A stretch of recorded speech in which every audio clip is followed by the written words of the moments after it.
Assalamualaikum pemirsa, Nur Hadi masih setia membacakan untuk Anda Memoir Sang Mujahid. Di video ini saya akan bacakan subjudul Menuju Fase Baru. Acara di Masjid Agung Al-Aqsa akhirnya dilangsungkan selama 2 hari, tepatnya pada hari Jumat dan Sabtu, tanggal 9 hingga 10 November 2018.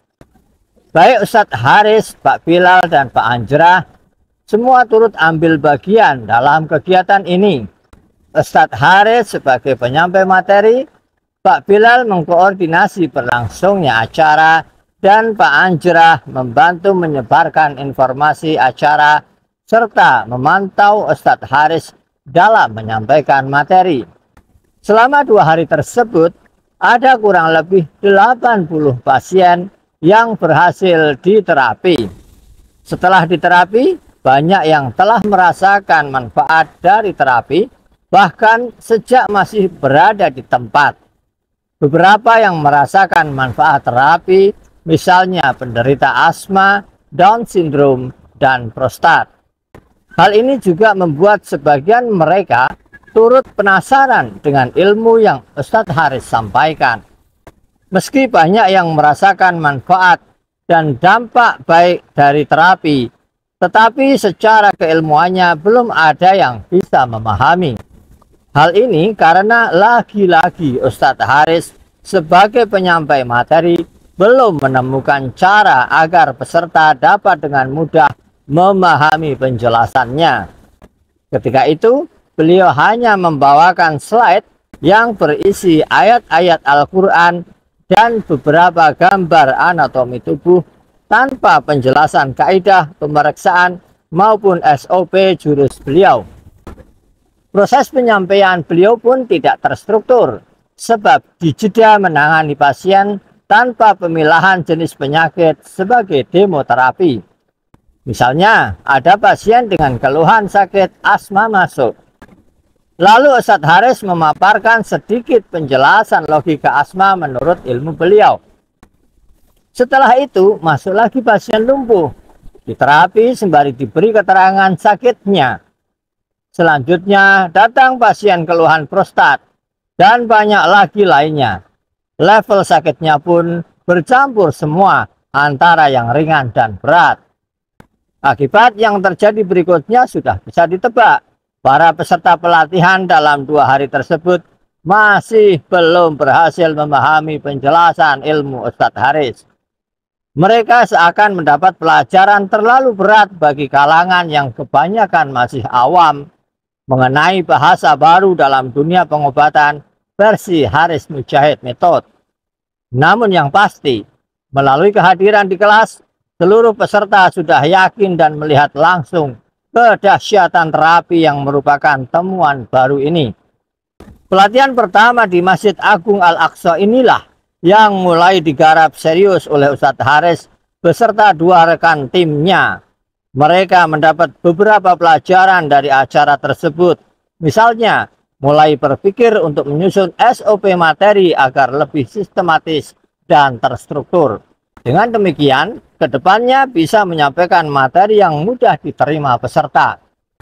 Selepas dari acara di Al-Aqsa dengan segala dinamikanya, rencana mereka selanjutnya melakukan pelatihan yang kedua. Melalui musyawarah kecil seperti di acara sebelumnya, mereka memutuskan untuk memilih tempat yang berbeda dari tempat di pelatihan pertama. Pelatihan yang kedua ini nantinya juga masih ada kaitan atau lanjutan dari yang pertama ketika di Masjid Agung Al-Aqsa. Rencananya sebagian peserta adalah mereka yang telah ikut di pelatihan pertama.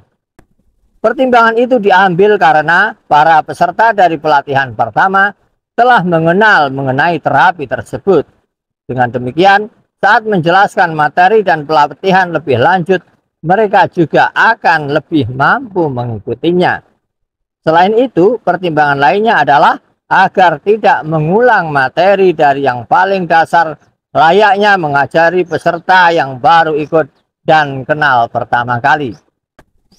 Demi menjaga dan memudahkan komunikasi lebih lanjut dengan peserta pelatihan pertama, Ustadz Haris beserta 2 timnya juga membuat grup di WhatsApp. Selain untuk memberi informasi terkait pelatihan dan terapi, para peserta juga dipersilakan berdiskusi di dalam grup tersebut.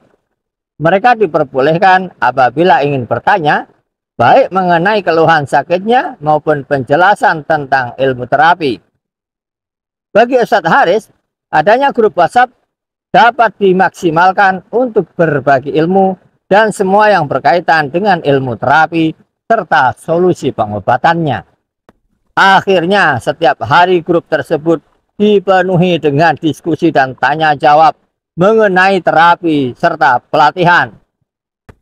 Selang setengah bulan setelah acara di Masjid Agung Al-Aqsa, Ustadz Haris pun memberi pengumuman di grup WhatsApp tersebut. Beliau mengabarkan jika pelatihan kedua akan dilaksanakan di Masjid Sidowayah pada hari Selasa hingga Rabu tanggal 27 hingga 28 November 2018. Masjid Sidowayah ini letaknya dekat dengan alun-alun kota Klaten.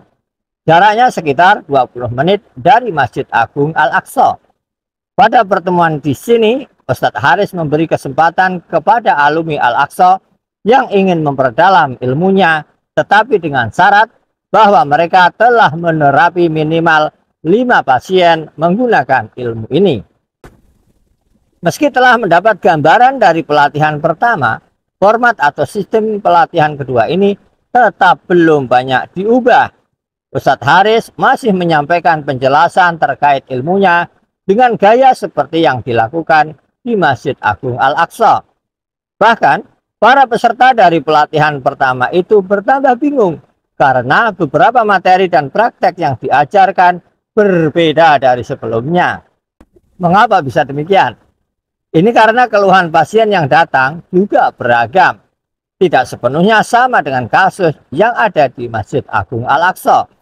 Ditambah lagi, beliau saat itu belum memiliki seseorang yang membantu dalam hal penyusunan materi agar lebih terstruktur dan dengan bahasa yang sederhana sehingga mudah dipahami oleh para peserta. Meski masih menemui kendala dalam penyampaian materi, tidak lantas membuat Ustadz Haris putus asa dan enggan mencari cara baru yang lebih efektif. Bagi beliau, semangat untuk menyebarkan manfaat melalui keilmuan ini telah mengalahkan segala kendala yang ada.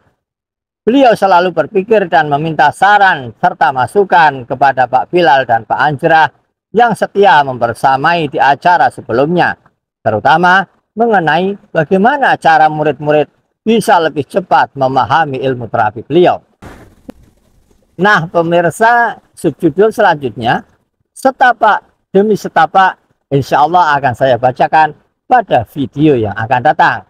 Karenanya, tetap pantengin terus kanal Bacain, dan terima kasih bagi Anda yang sudah subscribe, like, komen, maupun share.